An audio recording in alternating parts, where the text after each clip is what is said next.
Well, no, it wasn't. The 1790s represents some of the great compromises in American political history as the government's being put together, as the great talents are being marshaled by Washington and his administrations, but it also represents the birth of partisan politics and really party politics. I mean, originally, of course, Madison and Jefferson moved to create a popular interest, a popular faction, a popular party against Hamilton to stop his successes in Congress.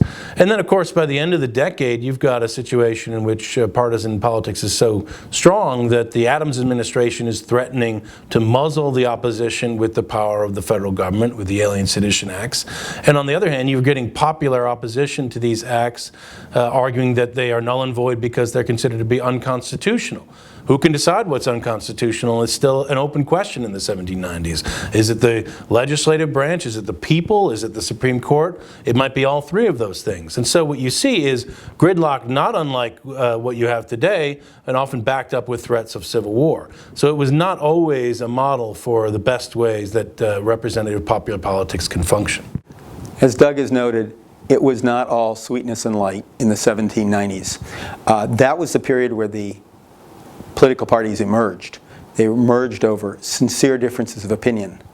Washington tried desperately to bridge those differences, pull together a cabinet that would reflect a variety of different constitutional viewpoints, and tried to work together to build consensus to push the country forward.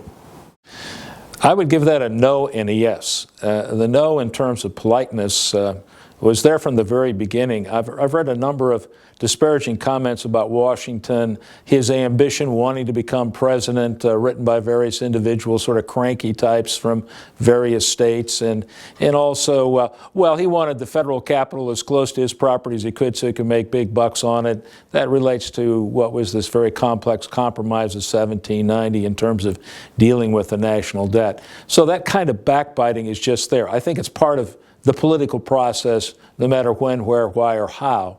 But in terms of the matter of coming to compromise, I think there is some real success during the decade in trying as best individuals can to solve very, very difficult problems. Probably more success on the domestic front if you leave out the Whiskey Rebellion, which almost led to a shooting war out in western Pennsylvania, which is pretty extreme. But and there's a great deal of disagreement about the Jay Treaty and other possible agreements with other nations.